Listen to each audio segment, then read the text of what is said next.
When it comes to modernizing identity, Active Directory just makes everything harder, from managing access for contractors and departing employees to securing cloud apps and on-prem systems. Your company deserves better. Choose Okta, the modern identity platform that securely connects anyone that touches your organization to any technology they want to use. Okta reduces AD vulnerabilities, secures not only employees but contractors and customers, simplifies domain consolidation, and reduces your attack surface. To learn more, visit securityweekly.com/Okta. Security can't solve crucial problems when they have to wade through thousands of alerts a day. With ServiceNow, you can easily prioritize and respond to your most crucial business threats. That way you can go from overwhelmed to under control. ServiceNow brings security, risk, and IT together on one platform. Learn more at securityweekly.com/ServiceNow. Welcome back, everyone, to Enterprise Security Weekly. Attend the RSA Conference right here in 2020. That's right, February 24th through the 28th. You can join thousands of security professionals, forward-thinking innovators, and solutions providers for 5 days of actionable learning, inspiring conversation, and breakthrough ideas. If you register before January 24th, coming up soon, you save $900 on a full conference pass. Save an extra $150 by going to securityweekly.com/RSAC 2020. Make sure you stay tuned for today's webcast or catch it on demand as well to learn more about RSA. It's going to be a lot of fun. We'll be in Broadcast Alley. If you're a vendor and you're in attendance of RSA, you can do micro interviews and or make an appearance on the live shows we'll be recording at RSA. And right upstairs from Broadcast Alley is what do they call that area, Matt? I can never remember. It's called the engagement zone. The engagement zone. Where I hope to catch up with many of my friends. There won't be alcohol, but there'll be coffee, which is a close second, I guess, when you want to catch up with your friends. So it's really awesome. I'm looking forward to it, and the webcast will go into a lot of details and the really cool things RSA is doing, including many programs. So if you're a student as well, there's special programs for you. So outstanding. Ward Cobleigh is here with us. He has a background in engineering, product management, and marketing, which is an awesome mixture of skills, and has a fantastic topic to talk about today, which was really interesting. Ward and I realized that there was some overlap in some of the research that I've been doing for our shows and reading various books. So, Ward, welcome back to Enterprise Security Weekly. Hey, thanks, Paul. Good to be here with you. Yes, nice to have you. We're going to talk about the Visa security. Was it an alert and how to detect some of those things in your network?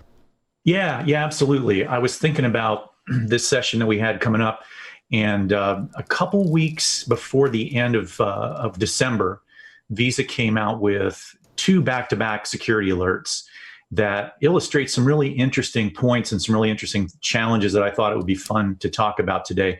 They're specific to fuel dispenser attacks, but I just kind of want to put people's mind at ease. I didn't want to spend our whole segment today talking about fuel dispensers. Really what's outlined here is more broadly applicable to any point of sale system, but even beyond that, for categories of devices, whether it's IoT devices, wearables, ATMs, patient monitors, the types of devices that you would expect to only be having well-defined conversations with a finite set of destinations. So, but I'd like to start with this topic of the whole fuel dispenser issue to kind of get the conversation going and illustrate some interesting principles. Yeah, it is really interesting when you read the book Kingpin by Kevin Paulson or study the underground, what they call the carding market, right? Like carders. And carding is the terms they use to describe basically criminals exchanging stolen credit card numbers, right? And this is very well documented, right? It's nothing new. There is an underground infrastructure that is set out to basically make money in various capacities off of stolen credit cards, and that became popular a long time ago, right? And is still very popular today. And just some of the infrastructure, right? There's some people that go steal the credit card numbers. They may sell those numbers directly to someone else. They may buy other credit card numbers. They may convert those into cash. So there's a whole hierarchy that happens. Now, what I thought was interesting is that Visa in this report, and as it relates to history and, of course, current events, is basically giving us some threat intelligence around malware that is attacking specifically gas station pumps. That was significant for me for a couple of reasons. One, when you read the book, you realize that there was an undercover FBI agent that was part of one of the forums back in the day, and this is before Bitcoin even, right? And he was undercover, and his underground handle, I think this is very, very funny. He had to pick a handle to be on this forum, right? And so he chose Master Splinter from the Teenage Mutant Ninja Turtles. And if you remember the Teenage Mutant Ninja Turtles, Master Splinter was a rat, like the physical rat. And that's why he chose the name Master Splinter, right? But what he would do is, as he saw new tools, techniques, and malware floating around in the forum, he would forward those to the CERT at Carnegie Mellon, who would then forward it off to the security industry, and they would develop signatures and techniques for it very, very quickly, basically burning their TTPs as soon as they were announced on these forums, because he was an undercover FBI agent. So when I saw this report from Visa that describes how this worked, I'm like, this could have come from a similar avenue of threat intelligence, which I thought was interesting. The other interesting aspect, before we dig into it, Ward and Matt, is that the mag stripes, right? We talked about chip and pin and chip and signature. Before all that, it was all just a mag stripe. And so all the attackers had to do was collect the mag stripe data, which could contain also the CVV, and they could convert that into a physical card sometimes, right? So sometimes they'd use it online. Oftentimes, we go back in history, they would take that data, they would use a mag stripe writer, which they would buy from another underground market, right? There was people that made their living basically selling a lot of this gear to criminals, and they would basically make credit cards or bank cards, and they would monetize those in various ways. They would have fleets of people that would go make purchases and then create eBay stores. They would go to ATMs, knowing the limits, knowing which ones didn't have cameras in certain towns, and knowing which ones didn't ask for a PIN and which ones didn't, and basically directly convert that into cash. So the mag stripe has a much lower level of protection than a lot of your modern cards. I mean, it's one of the entire reasons why we, enacted PCI and had to secure to a certain point all of these merchants, and I think made significant progress. However, some of those lower hanging fruit are those gas station pumps that, if you've noticed, right, don't ask for the chip. It's still a mag stripe. So this is why they're a ripe target, I think, for this type of attack that Visa has come out and said everyone needs to be aware of this. Yeah, and I think, I don't know that they actually spell it out in the security alert, but they kind of allude to the fact that what we're seeing, which is an increase in this kind of attack, by the way, may be somewhat of a last-ditch attempt to harvest that low-hanging fruit that you're referring to. Among the recommendations they make is obviously to get the chip readers in place. Right. And so this may be an opportunistic sort of last attempt to go grab some information that's relatively easy to obtain. Now, I brought up the security alert, by the way, if we want to look at it. Yeah, that's awesome. And you definitely, our audience should check it out, especially if you're working in security for any type of retailer. But made me think of this. Now I'm paranoid, right? So I go to Cumberland Farms the other day, and the chip reader is broken. And I'm like, I don't know if it was my card, or he's like, no, there's something wrong with the chip reader. So you got to make it fail a couple of times, and then I had to swipe it. And I was like, oh, man, like, what if someone were to corrupt the card readers so that the chip didn't work, forcing people to swipe so they could have an easier time stealing your credit card? And that right, was there you go. thought. It's a conspiracy, man. That's what I thought it was. So one of the interesting things in here that I want to point out is that Visa has an October 2020 chip liability date where they're going to shift the responsibility for counterfeit fraud to the merchant and not to the cardholder. So there's a window here that I think these attackers are also trying to get up against. Is two things are happening, right? You've got this October 2020 date, which is roughly 10 months away, 10 months away, that everybody's trying to shift to cards so they don't have to take the liability. That's the window for attackers to try to get as much data as they can, because it will get harder, I think, once the chip acceptance has been enabled on these devices. Yeah, that's an excellent point, and I think Visa spells that out. Look, guys, the world's going to change in October 2020, so get it together now. But you know what's interesting about this? If you look at the alert and what they're highlighting, sometimes when people think of fuel dispenser attacks, they think of the skimming techniques that have been off. Much has been publicized about them, but Visa makes it clear this is not that. This does not require tampering with fuel dispensers and attaching some kind of hidden skimming device. This is a more sophisticated type of attack, which actually, if you look, it starts with a phishing email that contains a malicious attachment. And then the attackers are moving laterally through the network, dragging their malware with them, and ultimately injecting code in RAM on the point of sale systems that will allow them to scrape the credit card information. But the point being, this type of attack isn't fuel dispenser specific, right? This could attack any kind of point of sale system. Sure. This could really attack any type of system. It's not specific to fuel dispensers, but this is the one that they've seen an increase in targeting. If you look at what the recommendations are, and I'll scroll down a bit so we can see some of those. Recommendation number 1, get the chip readers in place, right? And there's some other great recommendations here to employ the IOCs, the indicators of compromise that are provided, educate your employees on cyber threats and phishing. But one of the interesting ones that I want to come back to a little later in our conversation is this idea of monitoring network traffic. Because I've got some very specific ideas I'd like to share about how to go about doing that instead of just your general monitoring approach that I think would be interesting to talk about with you guys as well. And Ward, that's a great point, because at the end of the day, the attackers have to get that data off of that network somehow, whether it's physical, as if you put a skimming device in, right, or whether it's over the network.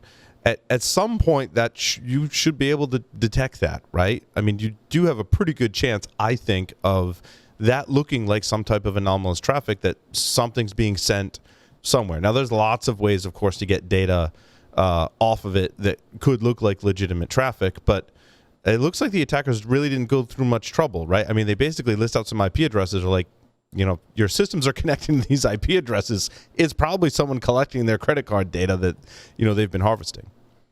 Yeah, and if I flipped over to the second security alert, this is the one from December, by the way, which I think we're going to link with the podcast. If you look at the attack signatures, one of the things they identified was that they were basically dumping their credit card information in a file called wmsetup.temp and then exfiltrating that. But the nice thing, too, about this December security alert is they actually break down 3 different attacks that they were able to analyze and get some forensic level detail on. And they also provided things like the IP addresses that were associated with these particular attacks and some good information about the attackers themselves. They've got links in here, which I think is a really helpful thing, to the MITRE attack database. So for instance, know your enemy. They've got, they've identified that the group behind these particular 3 attacks really looks like it's probably Fin8. And so if you go to Fin8, you can get some great information here on this particular attacker, which has been pretty active since at least 2016. And so there's quite a bit of information available about this particular group of attackers and what they do with the information they obtain.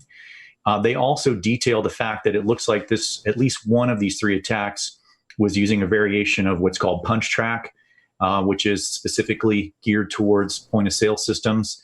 But then they also said they saw evidence of a newer form of attack, this UR-sniff, which I'm still coming up to speed on. So the great thing about the security alert, just going back there, is it provides some fantastic information on the indicators of compromise. That's awesome. You should probably also note that attacker groups also may try to impersonate other attacker groups, and there's all kinds of shady stuff that goes on. Right. So, I mean, obviously read all of the reports, but, keep in mind that we're dealing with shady individuals and groups that could have various motivations. Yep, absolutely. So I'll highlight, too, while we've got the screen share up, that, again, they give you some good recommendations on what to do to mitigate. and obvious things like, hey, we're giving you indicators of compromise. Don't ignore them. Put them to use. Use the technologies that you can to do the important but basic things like securing remote access. I'm not a network engineer. I'm not a front lines guy. So I'm not going to be able to tell our listeners, hey, here's the first thing you should do to go secure your perimeter. Here are the things that you should do to defend the network. But one of the things that I can do, since I know a little bit about network monitoring and the sources of information that are available, specifically things like flow data and packet data, is look at how we can leverage those data sources in this particular type of situation. And again, not specific to just fuel dispensers, but at a higher level, how can we identify when we've got conversations going on that shouldn't be going on? Or even conversations that we don't know much about. For instance, if I've got a group of devices on my network, whether it's a point of sale system or any other class of device, I'd like to know when they're having conversations that aren't really part of their daily work, so to speak. If I've got a printer that's doing anything other than acting like a printer, I want to know about it. If I've got a patient monitor that's suddenly talking to something other than nurses' stations or the vendor portal, I want to know about it.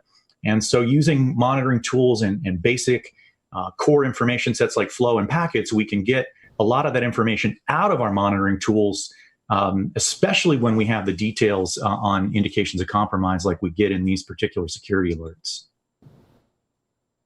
Yeah, and I think this is a case when, it's hard to understand what's normal when we're talking about desktops and user workstations, right? But in this case, in a very specific environment, such as a card reader and a point of sale system, it's a little easier, right? Yeah, absolutely. So, just to give you an example, I'm gonna flip over here for a second and just kind of give you a sense for the kinds of things we think would be interesting from a monitoring tool perspective. This security alert gave me IP addresses, right? So a basic thing that I might want to do here, talking to the bad actors. And in this case, what we can see, if I look at my blacklist destinations, I can actually see that there have been alerts associated with this fuel dispenser malware. And so now on this particular system, what I probably want to immediately jump to is who's talking to the bad actor? What information can I get about that? And I'm actually going to go into some forensic level detail, really leveraging enriched flow records here to find out who was talking to this flagged bad actor, all the way down to what was their MAC address, what interface did they go in and out of. But now let's go and see, it's one thing to know, that somebody was talking to them, what was being said. And so now I can actually get in to the details and say, okay, I want to know about every conversation that was being had with this particular device. And I can get right down to the individual IPs, the individual ports. So this is a way that I can leverage a simple source of information like flow to make sure that the bad actors are flagged, to make sure that if conversations are taking place, alerts are being generated.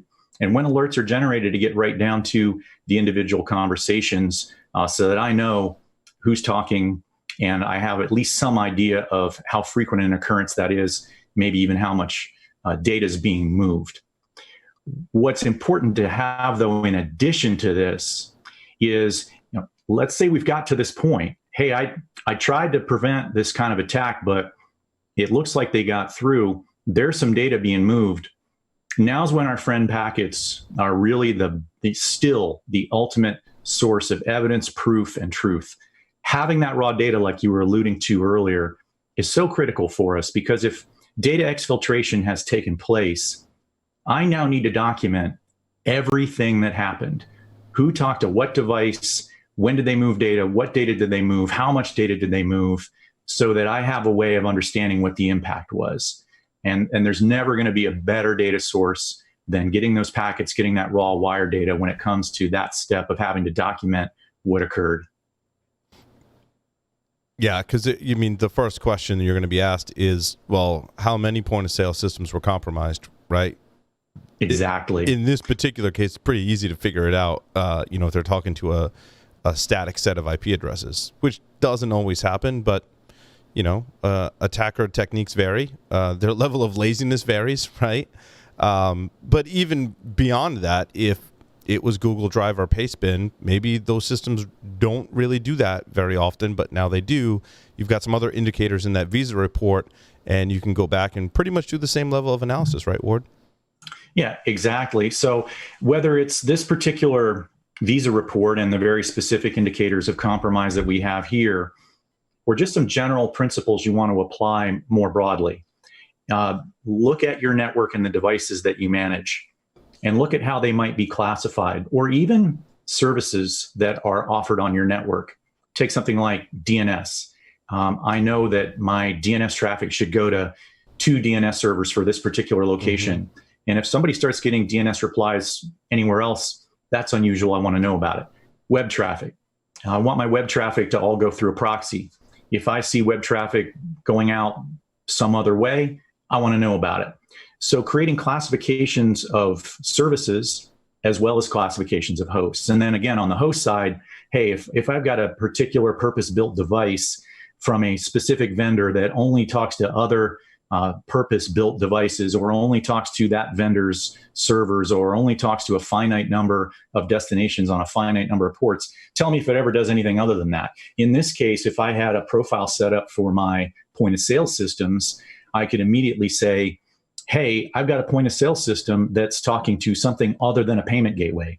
It's talking to something other than one of my corporate resources. It's talking to an external device, and I need to understand why. Even if I hadn't flagged it, even if I didn't know it was a bad actor, it wasn't in a blacklist, I'd still be able to see the unusual behavior and immediately know something was up and go into, kind of forensic analysis mode. Yep. I mean, you could do the reverse too. You could say, well, this, I didn't notice anything anomalous right now on the network, but something found something weird on the endpoint. Maybe that file that they were using to store the credit card data was on this system. Then go back and profile its network traffic, find the anomalies, and then apply that out to see if it happened anywhere else. Yeah, exactly. Kind of work backwards from there. That makes sense too, Paul. Yeah, and I think the other thing that's important here is those domains and IPs are going to change and move around, right? So if I know what normal communication is supposed to look like for my point of sale systems to my payment gateway, any traffic going not to that could be malicious. It may not be, but I mean, it's just a good way to catch it because these domains and IPs are constantly going to change. So it's great that you have the specific IPs in that report, but they could also change, and you don't want your rules just to look for the known ones as they shift. Yeah, Matt, I think you guys were alluding to this in the previous session, right? It's a very reactive approach. If your approach is, well, I'm going to wait until I get a security alert, and then I'm going to go find the indication of compromise, and then I'm going to go update my blacklist. Right. I mean, you still want to do that, but that shouldn't be your primary strategy. The strategy is, as you were alluding to there, Matt, is let me go and figure out what normal behavior looks like. Let me clearly identify those parameters, and let me set up a system such that if anything at all unusual, something I haven't seen before, something I haven't identified as acceptable starts popping up, I know about it immediately. Now, that's a far better strategy than having to wait for somebody else to do the forensic analysis on an attack profile and publish the results. Yeah, exactly right. Outstanding. So folks want to learn more about Viavi solutions, they can visit securityweekly.com/Viavi. And I'm assuming, Ward, you can get similar demos and get more information about the whole product line that helps with not just problems like this, but a lot of different issues you may be facing in your SOC or other aspects of security. Yeah, absolutely. We're always happy to have those conversations. Fantastic, Ward. Thank you so much. Thanks, guys. And with that will conclude this episode of Enterprise Security Weekly. Thank you, everyone, for listening and watching. See you next time.